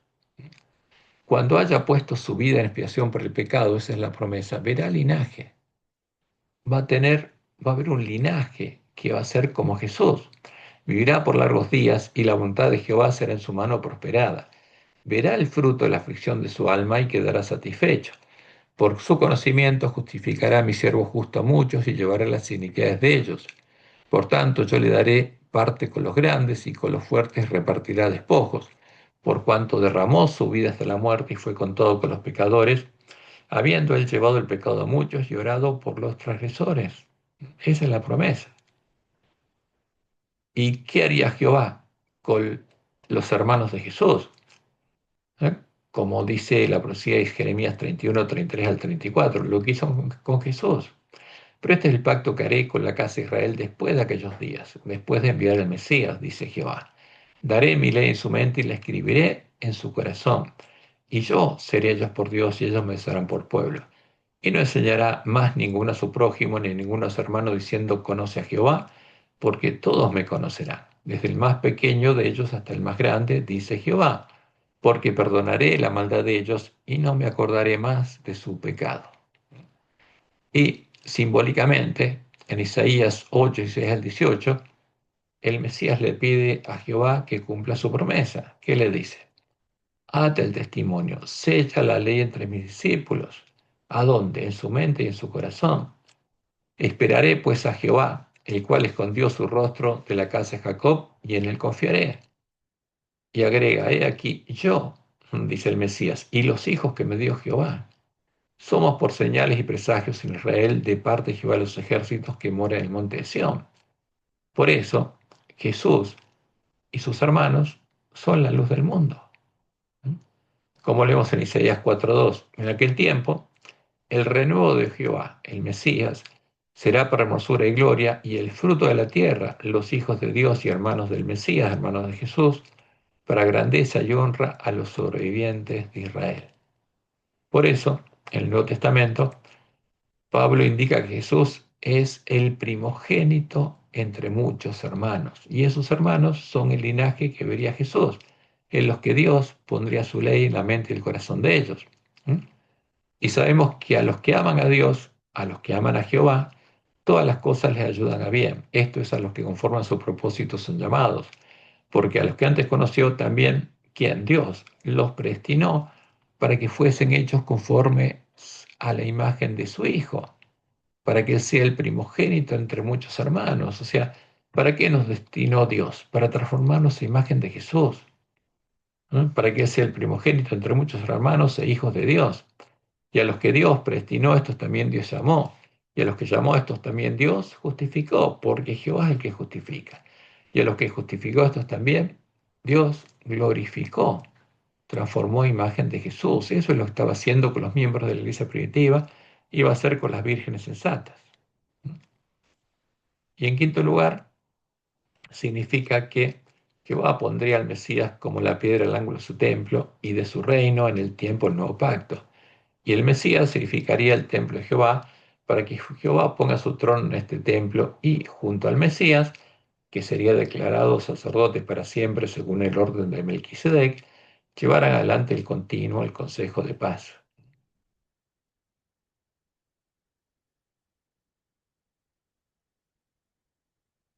Y leemos en Zacarías 6, 12 y 13. Y le hablarás diciendo, le dice Jehová a Zacarías, así ha hablado Jehová de los ejércitos diciendo, he aquí el varón, el hombre, cuyo nombre es el renuevo quién, de Jehová, el cual brotará de sus raíces, brotará de Jehová y edificará el templo de Jehová. El verdadero templo, ¿quién lo edifica? El Mesías. Él el Mesías, edificará el templo de Jehová, y él, Jehová, llevará gloria y se sentará y dominará en su trono, y habrá sacerdote a su lado, y consejo de paz habrá entre ambos. ¿Mm? Porque ese es el continuo, y ese es el continuo que fue quitado por el hombre de pecado. Y en Isaías 28:16 leemos, por tanto Jehová el Señor dice así, he aquí, yo he puesto en Sión es mi reino, por fundamento una piedra, piedra probada, angular, preciosa, cimiento estable. ¿La piedra, el ángulo de qué? De mi templo. Jehová puso la piedra, el ángulo, y después Jesús, el que bautiza con el Espíritu Santo la promesa, pondría otras piedras. Y como Dios le mostró a David, y él lo escribió en el Salmo 110, Jehová dijo a mi Señor, siéntate a mi diestra hasta que ponga a tus enemigos por estrado de tus pies. Y finalmente agrega, juró Jehová y no se arrepentirá, tú eres sacerdote para siempre según el orden de Melquisedec. Entonces, ¿a dónde se sentaría? A la diestra de Dios, en su trono, como sacerdote. ¿Mm? Y en Oseas 6:1-3 leemos, venid y volvamos a Jehová, porque él arrebató y nos curará, hirió y nos vendará. Nos dará vida después de 2 días, en el tercer día nos resucitará. Por eso Jesús predicaba que él iba a morir e iba a resucitar en el tercer día. Y viviremos delante de él, y conoceremos y proseguiremos en conocer a quién, a Jehová. Como el alba está dispuesta a su salida, y vendrá a nosotros como la lluvia. ¿Quién? Jehová vendrá a nosotros como la lluvia tardía y temprana en la tierra. ¿Por qué? Porque Jehová, nuestro Dios y Padre, es el Espíritu Santo de la promesa. Porque Él es el labrador, como dijo Jesús, yo soy la vid verdadera y mi Padre es el labrador, el que nos tiene que transformar a imagen de Jesús. ¿Mm? Por eso, en el Nuevo Testamento se nos indica que el templo del nuevo pacto, en el cual Jesús oficia el continuo sentado a la diestra de Jehová, son las personas que nacieron de Dios y entraron al reino de Dios. ¿No? Y leemos primero Juan 2:19-21. Respondió Jesús y les dijo, destruid este templo, y en 3 días lo levantaré. Dijeron luego los judíos, en 46 años fue edificado este templo, y tú en 3 días lo levantarás. Mas él hablaba del templo de su cuerpo, donde moraba Jehová. Porque él era la piedra, el ángulo del templo de Jehová, la primer piedra viva. Y después vería linaje de piedras vivas. Y leemos en Juan 14:10, ¿no crees que yo soy el Padre y el Padre en mí? Las palabras que yo os hablo, no las hablo por mi propia cuenta, sino que el Padre que mora en mí, ¿quién moraba en él? Jehová. Él hace las obras. Entonces, los milagros que hizo Jesús, ¿quién los hizo? Jehová, porque moraba en Jesús. Y en Juan 14:23 leemos, respondió Jesús y le dijo, el que me ama, mi palabra guardará y mi Padre le amará y vendremos a él. ¿Quién? Mi Padre y yo. Y haremos morada con él. Y como ya leímos en Hebreos 3:5 y 6, y Moisés a la verdad fue fiel en toda la casa de Dios como siervo para testimonio de lo que se iba a decir. Pero Cristo como hijo sobre su casa, la cual casa somos nosotros, si retenemos firme hasta el fin la confianza y gloriarnos en la esperanza. Entonces, esa era la iglesia primitiva. Y esa promesa se va a volver a cumplir en los 144.000 sellados del pueblo adventista. Y como dice Pablo en 2 Corintios 6:16-18, ¿y qué acuerdo hay entre el templo de Dios y los ídolos? Porque vosotros sois el templo del Dios viviente, como Dios dijo. ¿Cuál era el templo de Dios? Las personas que eran parte de la iglesia primitiva, que habían nacido de él, que habían entrado por la puerta estrecha al lugar santuario. Como Dios dijo, habitaré y andaré entre ellos y seré su Dios y ellos serán mi pueblo. Por lo cual, salid de en medio de ellos y apartaos, dice el Señor, y no toquéis lo inmundo, y yo os recibiré y seré para vosotros por Padre, y vosotros me seréis hijos e hijas, dice el Señor Todopoderoso. Y Pedro dice lo mismo, haciendo una síntesis de todo el Evangelio del Reino de Dios en 1 Pedro 2, del 1 en adelante, dice, desechando pues toda malicia, todo engaño, hipocresía, envidias y todas las detracciones, las que hacían en sus antiguos caminos, que estaban en el atrio, desead como niños recién nacidos, que entran recién entraron a la casa de Dios, la leche espiritual no adulterada, para que por ella crezcáis para salvación, si es que habéis gustado la benignidad del Señor, acercándoos a Él, piedra viva, desechada ciertamente por los hombres, mas para Dios escogida y preciosa. Y agrega a vosotros también como piedras vivas, como Jesús. Jesús es una piedra viva y después hay un linaje de piedras vivas. Sed edificados como casa espiritual y sacerdocio santo para ofrecer sacrificios espirituales aceptables a Dios por medio de Jesucristo, por lo cual también contiene la Escritura. He aquí pongo en Sion la principal piedra del ángulo, y cita Isaías 28:16, escogida, preciosa, y el que creyere en él no será avergonzado. Para vosotros, pues, los que creéis, él es precioso. Pero para los que no creen, la piedra que los edificadores desecharon ha venido a ser cabeza del ángulo. Salmos 118, 123, y piedra de tropiezo y roca que hace caer. Isaías 8, 13 y 14, donde claramente se nos indica que Jehová es el Mesías. Jehová es la piedra de tropiezo, porque tropiezan en la palabra, siendo desobedientes, a lo cual fueron también destinados. Mas vosotros sois linaje escogido, real sacerdocio, nación santa, pueblo adquirido por Dios, para que anunciéis las virtudes de aquel que os llamó de las tinieblas a su luz admirable. Esa es la misión de todos los hijos de Dios. ¿Mm? Y al poner Jehová su trono en el templo del nuevo pacto, en el antitipo del lugar santo, todo el templo sería santísimo, porque antes el lugar santísimo era donde estaba el templo de Jehová, donde estaba la presencia de Jehová. Pero al vencer Jesús y abrirse el velo, todo el templo sería santísimo, ¿no? Como leemos en Jeremías 3:17. En aquel tiempo llamarán a Jerusalén, fíjense, es un tipo de la iglesia primitiva, la iglesia cristiana, la ciudad edificada sobre el monte de Sión, el reino de Dios, la verdadera iglesia, trono de Jehová. ¿Cómo le llamarían? Trono de Jehová. ¿Por qué? Porque ahí estaría el trono de Jehová. Ya no estaría más en el templo que está sobre el monte Moria, sino, por eso tomó como ejemplo Sión, donde está el pueblo de Dios, porque Dios moraría en su pueblo, en las piedras vivas. Y todas las naciones vendrán a ella en el nombre de Jehová en Jerusalén, y andarán más en la dureza de su malvado corazón. Y en Ezequiel 43:12 se nos anuncia, esta es la ley de la casa. Sobre la cumbre del monte, hablando del monte Sión, el recinto entero, todo alrededor será santísimo. He aquí, esta es la ley de la casa. Todo sería santísimo. Por eso, en el Nuevo Testamento se nos indica que hay una puerta abierta y un camino nuevo y vivo por el cual podemos llegar a la presencia de Dios. Y el autor de Hebreos dice lo siguiente, Hebreos 10, 19 al 22. Así que hermanos, teniendo libertad para entrar en el lugar santísimo, ¿eh? Libertad para entrar y morar en la presencia de Dios. ¿Por qué? Porque todo el lugar santo y el lugar santísimo, todo sería santísimo. Ahora, Dios estableció un lugar santo y un lugar santísimo, para que entendamos que hay dos obras que hacer, el continuo y la expiación.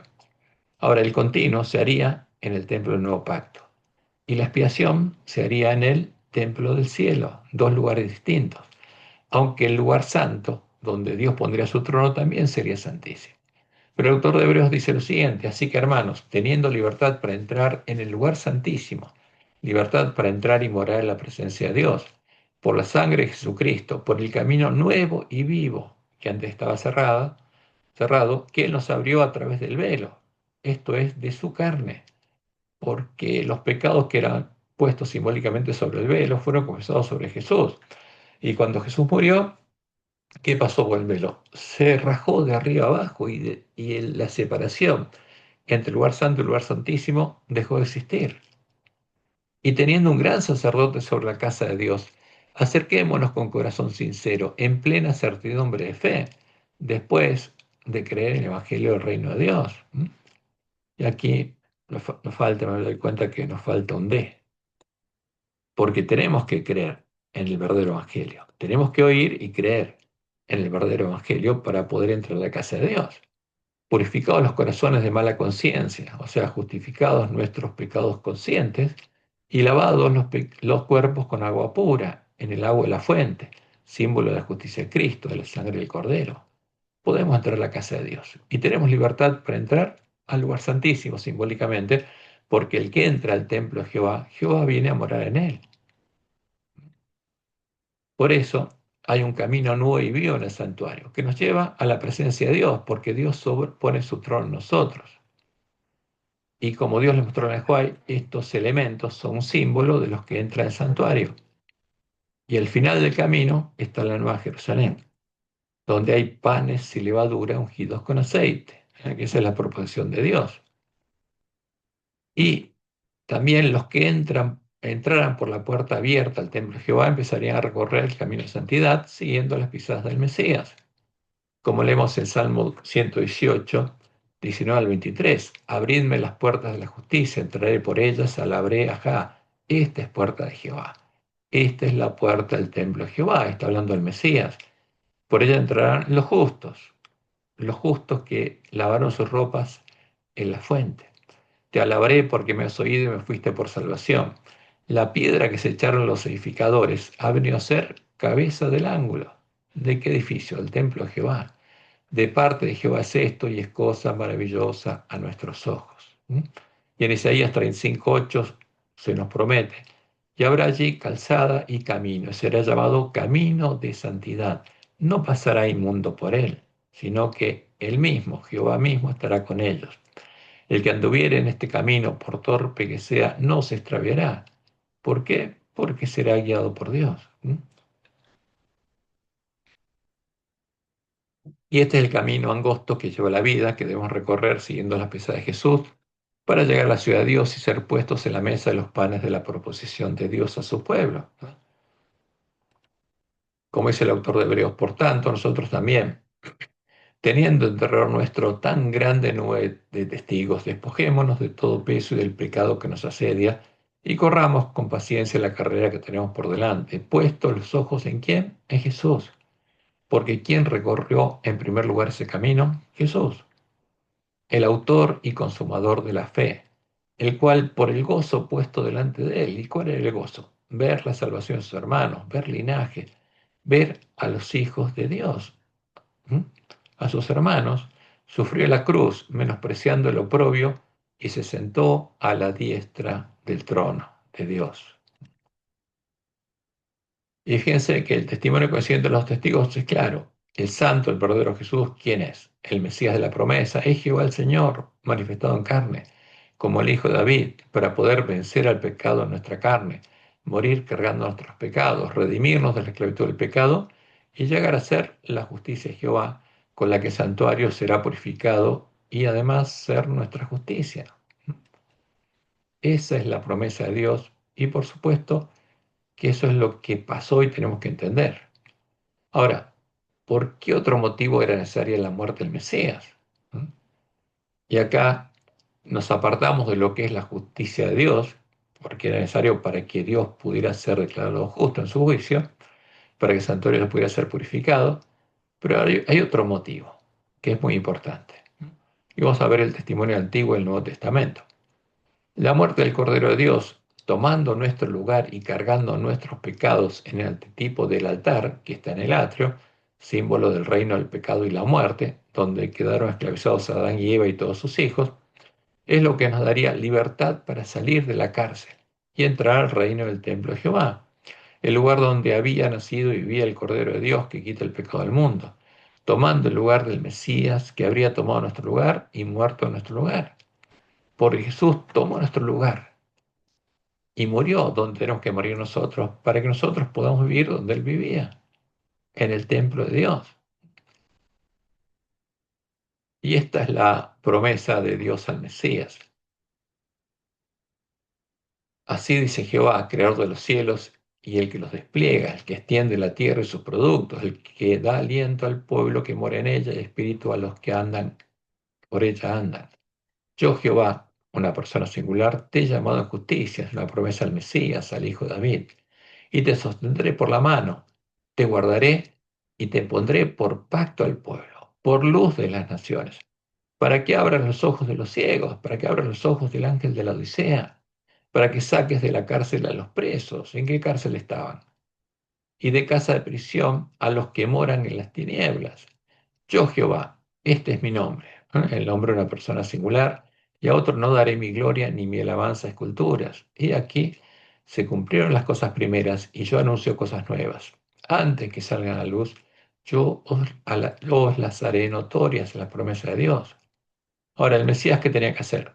Abrir los ojos de los ciegos y sacar de la cárcel a los presos, a los que moran en tinieblas, ¿no? Y cuando, como dice Isaías 61 y 2, Jesús empezó a cumplir esa misión. Leyó esto: el Espíritu de Jehová está, el Señor está sobre mí porque me ungió Jehová. Me ha enviado a predicar buenas nuevas a los abatidos, a vendar a los quebrantados de corazón, a publicar libertad a quien, a los cautivos y a los presos, a apertura de la cárcel, a proclamar el año de la buena voluntad de Jehová. Y ahí terminó. No siguió leyendo Isaías 61, que ahí también está la misión de los siervos fieles y prudentes. Y esta puerta, esa puerta quedaría abierta cuando muriera el Cordero de Dios, la puerta de la cárcel, la puerta de la casa de Dios, ¿eh? En medio de la gran ciudad que se llama Babilonia, Sodoma y Egipto, como leemos en Apocalipsis 11:8. Y sus cadáveres estarán, los cadáveres de los dos testigos, donde los encontró Lutero, en la plaza de la grande ciudad, que en sentido espiritual se llama Sodoma y Egipto, Babilonia, Sodoma y Egipto, donde también nuestro Señor fue crucificado. ¿Por qué? Porque Jesús fue crucificado ¿dónde? En el atrio, aquí, en el altar. Pero este lugar es el reino del pecado y la muerte, donde están los esclavos del pecado, simboliza eso. Y Jesús murió en este lugar para que nosotros podamos vivir donde Él vivía, en el templo de Dios, en la presencia de Jehová, porque Jehová moraba en Él. ¿Mm? Y a partir de ese momento la puerta quedó abierta. Como dice el Salmo 118, abridme las puertas de la justicia, entraré por ellas, alabaré, ajá. Esta es puerta de Jehová, por ella entrarán los justos. Y a partir de ese momento la puerta está abierta. Y va a estar abierta hasta que llegue el fin. ¿Mm? Y la piedra que se echaron los edificadores es la piedra del ángulo del templo de Jehová.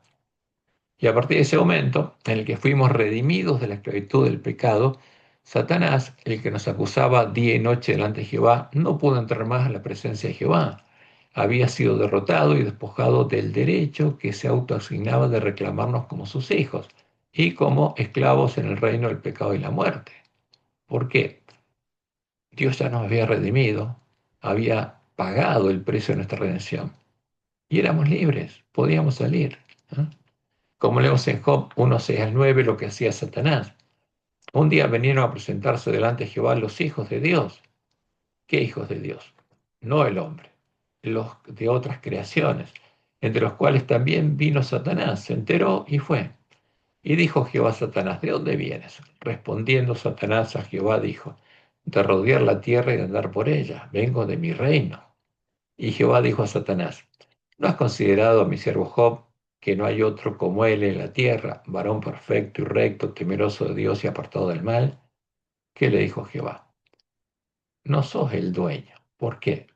Hay un varón perfecto ahí, que es mi siervo. Y después existirían hijos de Dios que serían parte del templo de Jehová. ¿Y qué buscaría Satanás? Raerlos de la tierra, ¿no?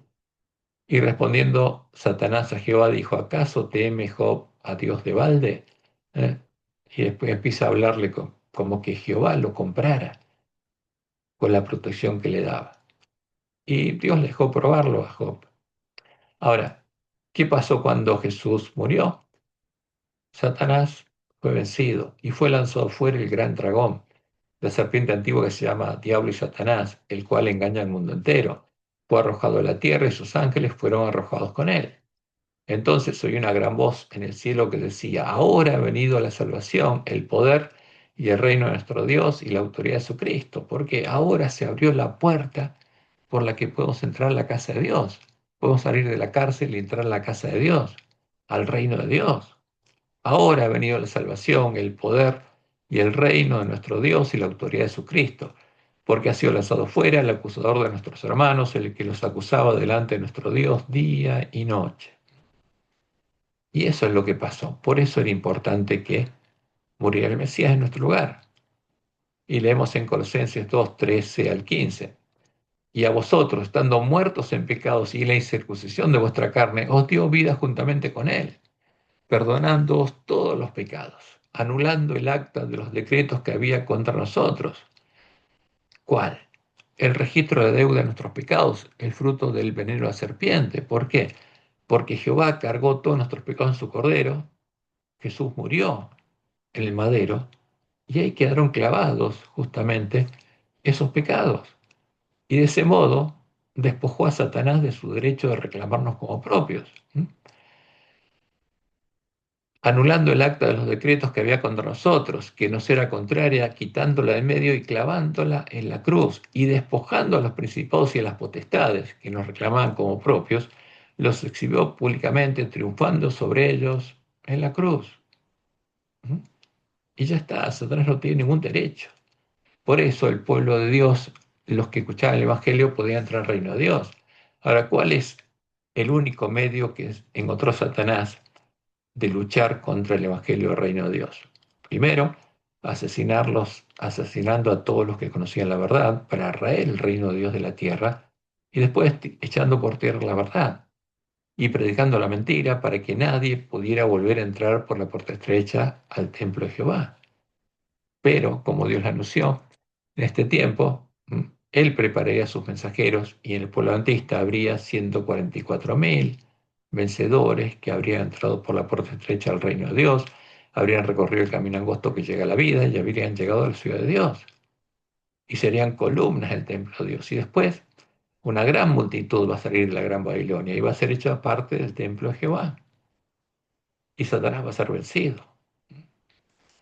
Entonces, fíjense, cuando Jesús venció, entonces pudo venir a nosotros el reino de Dios y Jehová pudo empezar a cumplir en todos los que oían y creían el Evangelio, al verdadero Evangelio, las promesas del nuevo pacto, las promesas del Evangelio del reino de Dios. Y los hombres pudieron empezar a salir de la cárcel y a entrar en la casa de Dios, a ser de Dios y empezar a recorrer el camino angosto que lleva a la vida, mientras eran transformados por Dios a imagen de Jesús, ¿no? Y fíjense lo que dice Juan en Juan 1, 10 al 13. En el mundo estaba y el mundo por él fue hecho, como dice el cuarto mandamiento, porque 6 días hizo Jehová. ¿Quién lo hizo? Jehová. ¿Qué está diciendo Juan? Jesús es Jehová, porque Él es Jehová el Señor manifestado en carne. Pero el mundo no le conoció. Fíjese, los discípulos no lo conocían. Jesús le dijo, tanto tiempo hace que estoy con ustedes y no me han conocido. A los suyos vino y los suyos no le recibieron, mas a todos los que le recibieron, a los que creen en su nombre, a los que creen que Jesús es Jehová el Señor, les dio potestad de ser hechos hijos de Dios, los cuales no son engendrados de sangre, ni de voluntad de carne, ni de voluntad de varón, sino de Dios. Son engendrados por Jehová, como anuncia la profecía. Y como dice Pablo, a los que aman a Jehová, ¿qué hace Jehová? Los transforma a imagen de Jesús, ¿no? Para que sea el primogénito entre muchos hermanos. Y Jehová nos predestinó, Jehová nos llamó, Jehová nos justificó y Jehová los glorificó. Y esa es la promesa que tiene que cumplir con el pueblo adventista. Como dice Pablo en Efesios 4:13, hasta que todos lleguemos a la unidad de la fe y del conocimiento del Hijo de Dios, a un varón perfecto, a la medida de la estatura de la plenitud de Cristo. Porque los sellados son los que van a llegar a la medida de la estatura de la plenitud de Cristo y van a tener el nombre de Dios y el Cordero escrito en la frente.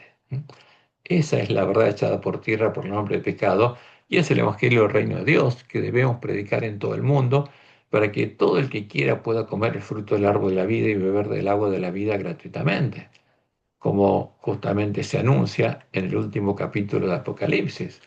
Bienaventurados los que lavan sus ropas, ¿dónde? En la fuente, en la sangre del Cordero, para tener derecho al árbol de la vida y para entrar por las puertas en la ciudad. Y el espíritu y la esposa, tiene que haber una esposa. Por eso Dios retiene los vientos hasta que su pueblo sea sellado, y ella 144.000 primicias de la esposa del Cordero en el tiempo de la última generación, que puedan recibir la ayuda tardía e ir con el Cordero a la batalla. Y el espíritu y la esposa dicen, ven. Y el que oye, diga, ven, como obrero de la hora undécima. Y el que tiene sed, venga, y el que quiera, tome del agua de la vida gratuitamente. O sea, ¿qué va a pasar con el pueblo que está en Babilonia? Va a poder comer el fruto del árbol de la vida y tomar del agua de la vida gratuitamente. Y como los 144.000 van a llegar a tener el nombre de Dios escrito en la frente. Y como dice Jesús en Mateo 24, 14 al 16, y será predicado este Evangelio del Reino en todo el mundo, para testimonio a todas las naciones, y entonces vendrá el fin, porque todos habrán hecho una decisión consciente de quién adorar, habrán escuchado el mensaje de Elías y habrán decidido a quién adorar, que habrán entrado por una puerta o por otra puerta. Por tanto, dice Jesús, cuando veáis en el lugar santo la abominación desoladora de que habló el profeta Daniel, el que le entienda. ¿Y cuál es la abominación desoladora? La que está en la dicta tesalónica, en cuya defensa fue asesinado el pueblo de Dios. Es la imagen que Satanás le mostró a Constantino. ¿Eh? Va al Hijo, al que Constantino llamó Cristo, y los apóstatas llamaron Cristo, pero es la imagen de Satanás, es el disfraz de Satanás. Entonces los que estén en Judea, los circuncidados en el corazón por Dios, huyan a los montes. ¿Por qué? Porque habrán terminado su misión. Ya está. Ahora van a caer las plagas. Por eso Jesús dice, entonces, si algunos dijeren, mirad, aquí está el Cristo, por Jesús interpretó esa profecía de Daniel, y nos dijo que a la abominación, como le llaman, Cristo. Entonces, si alguno dijere, mirad, aquí está el Cristo, mirad, allí está, no lo creáis. ¿Cuál es el Cristo? El Cristo niceno, el Dios Hijo engendrado, de un Dios Padre, de su esencia y su sustancia. ¿Eh? Justamente cuando un Dios engendra a otro Dios, ya no hay un Dios, hay dos. Y eso es politeísmo, es paganismo. Así que si os dijere, mirad está en el desierto, no salgáis, o mirad está en los aposentos, no lo creáis. Porque como el relámpago que sale del oriente y se muestra hasta el occidente, así será también la venida del Hijo del Hombre. Porque el verdadero Jesús, que es hombre. Porque donde quiera que estuviera el cuerpo muerto, allí se juntarán las águilas. ¿Por qué el cuerpo muerto? Porque Roma adora un cuerpo muerto. ¿Mm? Porque Jesús resucitó, no está muerto. Pero Roma lo quiere tener muerto. ¿Y clavado de qué? De una cruz, que es el símbolo de Satanás. Y tristemente, fíjense, esta primera imagen apareció en nuestro folleto de lección, un crucifijo católico, ¿eh? En el que se dice que ese Jesús y ese es el cuerpo muerto, porque nuestros dirigentes lamentablemente están adorando al cuerpo muerto, al anticristo, al Jesús el que adora a Roma, que es la imagen de Satanás.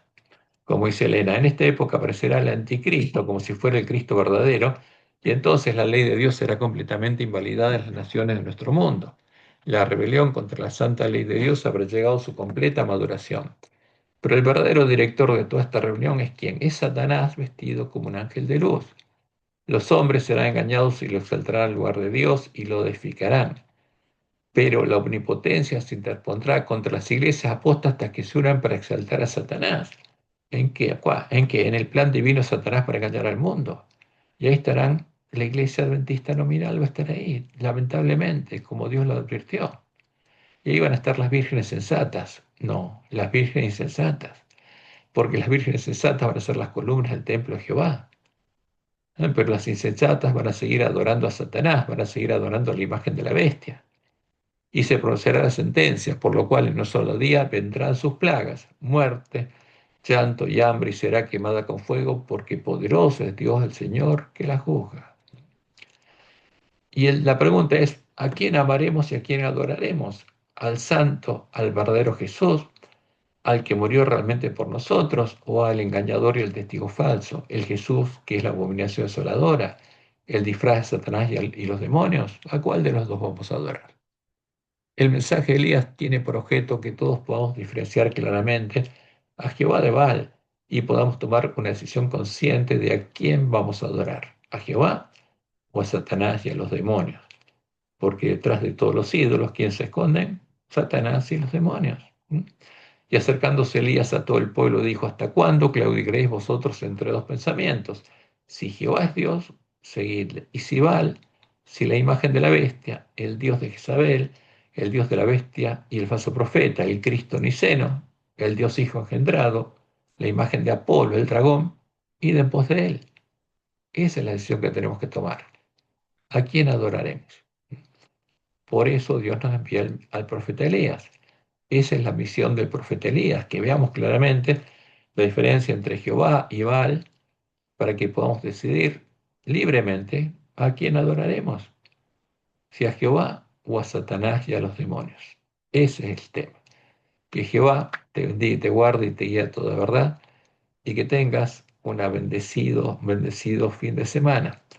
Eh, Nosotros íbamos a estudiar mañana el quinto tema, pero como no he tenido tiempo de prepararlo, lo vamos a postergar para la próxima semana. El último tema, lo presentaremos la semana que viene. Que Jehová los bendiga y los guarde y los guíe a toda verdad.